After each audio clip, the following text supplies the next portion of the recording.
I want to talk about the iPhone 7. I've had it for about 5 months now, and I want to kind of give you a midlife review of the device, whether it really was a huge upgrade and whether it's a solid phone even now in 2017. So to me, the iPhone 6s is really what the iPhone 7 is. It's essentially the same design. It doesn't have the antenna lines on the back, which I think is a significant cosmetic improvement, but otherwise, it looks very, very similar to the 6 and 6S, and it was the first time that Apple kept basically the same design for 3 generations of iPhones in a row. It certainly is faster than the iPhone 6S, but most real-world tasks, you're not going to notice a difference. On paper, the difference is significant, but in my day-to-day usage, I haven't really noticed a significant difference. One thing that I did find interesting, though, I edited a 4K video on the iPhone 7, and it was actually faster to export to a finished file than when I was using my 2013 MacBook Air to export 1080p videos that I went up and posted for you guys to watch. So I thought that was kind of an interesting comparison to see that mobile and desktop computing, certainly this is not apples to apples because it's not the same year, same generation, but they're starting to converge and we're starting to have a lot of power in really small form factors, and I think that's really impressive. The next thing, battery life. Apple says that it's 2 hours longer than the previous generation. I'm not really sure if it's 2 hours longer, but it definitely seems longer to me. It's hard to make because I remember basically a year-old iPhone 6s battery versus the first half of a year of usage with the iPhone 7. But it does seem to be lasting me through the day a little bit more frequently. Certainly, I look forward to the potential iPhone 8 that comes out this year that's supposed to have much improved battery life, but the iPhone 7 itself has pretty solid battery life in its own right. I've done a dedicated camera review. If you haven't seen it, go to my channel, youtube.com/TheRevivedOne. Make sure you click subscribe so you don't miss any of the videos. But if you search for iPhone 7 live review, you'll see that I went and took the iPhone 7 to a music concert and went ahead and kind of recorded some of the before and after and during the show to kind of give you a taste of how this fares in a real world situation. It was kind of like the same video performance as I've seen with the 6S before it. I take a lot of videos in the shows that I go to, so kind of was a pretty solid comparison to make, but I thought it was about the same.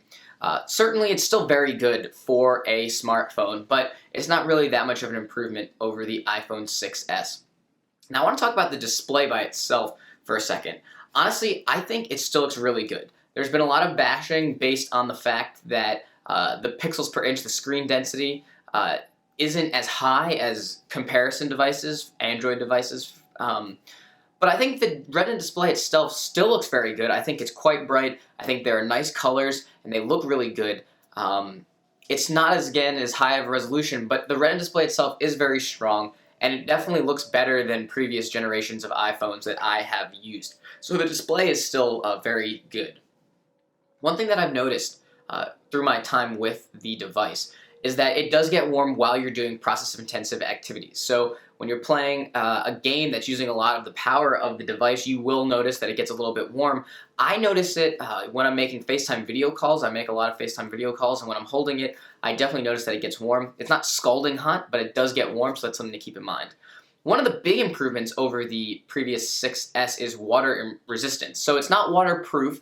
It's not rated the same as the new Apple Watch Series 2, which is really waterproof, but it's very strongly water resistant. Apple has certainly marketed this in some of their advertisements. I think it's a great feature because it gives me peace of mind. If I'm making a phone call and it starts raining, if it's snowing and windy and cold and I need to get an Uber so I can go home from wherever I am, I'm not afraid of any sort of damage. But it is important to keep in mind that if it does get water damage and stops working or starts working kind of weird and finicky, that won't be covered under your standard warranty. So you'll have to pay out of pocket to have it swapped out, or if you have Apple Care Plus, one of your incidental coverage incidents will have to be used there.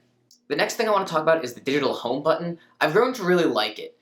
It kind of had some issues when it first came out about, this isn't going to work with gloves, and when wintertime comes out, it's going to be a problem. I think that's been overblown. I've gone through the majority of a winter now. The gloves that I have to use on my phone work on the display. I can easily pop my finger out and use Touch ID on that, or I can just, type in my 4-digit password. What you can also do is hold your glove and do a fingerprint of it on the through Touch ID itself, which will give it a little bit of a hack and will allow you to basically use the thumbprinted version to sign into your phone. So I think the digital home button is really cool.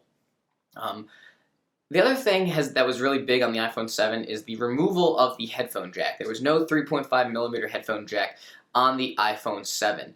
This is kind of annoying. I'll admit that straight up. And one thing I'll say is that there really was no reason to do it in this particular device, because there is in fact still room. If you look at the schematics of the iPhone 7, there really does seem to be room for that jack to still be there. But what they're doing, in my opinion, is that when they do radically redesign the iPhone 8 this year, that may not have had space for a 3.5mm headphone jack, and then you would have all that press around this new, very, very different device about no headphone jack. I think by Apple removing it in the iPhone 7 and having a whole year's worth of both people complaining about it and then getting used to it, and also media coverage getting tired with that and moving on, it won't be a big problem when people get to the iPhone 8, which they're going to be really pushing hard this year. With that said, it's nice that it includes an adapter. Really, you of course can use Bluetooth. I really appreciate that they have the W1 chip in there, so as more and more headphones and speakers and etc. use the W1 chip, it'll be a lot easier to pair your devices. Again, I said there's an adapter, but again, it's not the end of the world for me, because the only time I'm really using headphones is when I'm listening to audiobooks, which is fine with the Apple EarPods, and when I'm working out at the gym, which again, the EarPods are fine because I don't care if I destroy them or not. One thing I want to talk about is the finish. So 2 new finishes on this. There was just the black and the jet black, so a glossy black and a matte black, basically. There's been a lot of reports about the scratches on the jet black, and there's also been reports of chipping on the matte black. So I've had this iPhone 7, like I said, it's 5 months now, and I have not had any problems with scratching. I have the black version. I really like it. I have never used it in a case. It's still in pristine, basically, condition, and I haven't noticed any chunks of black finish coming off of it. Now, maybe I've just jinxed myself, but I do like the finishes, especially the matte black version, and of course there's the jet black version now widely available if that's what you're interested in. So now, that's my look at the iPhone 7 5 months later, my iPhone 7 review, basically. Overall, I think it's a solid phone. I don't really see a reason to buy an iPhone 7 now, and it's around the end of February 2017 as I'm recording this, because we know in September there's going to be a revolutionarily new design for the iPhone 8, and now that we're kind of in mid-product cycle, there's really no reason to get the 7. If you really need a phone now, save some money, get a 6S, maybe even get a used iPhone that's a little bit older than that, or just wait for the 7. I think you'll be much better off. So again, thanks for watching this iPhone 7 review. If you liked this video, make sure you give it a thumbs up and leave some feedback in the comments section below. And if you have not already, make sure you've clicked subscribe to my channel so you get all the latest videos right to your YouTube homepage. Thanks for watching.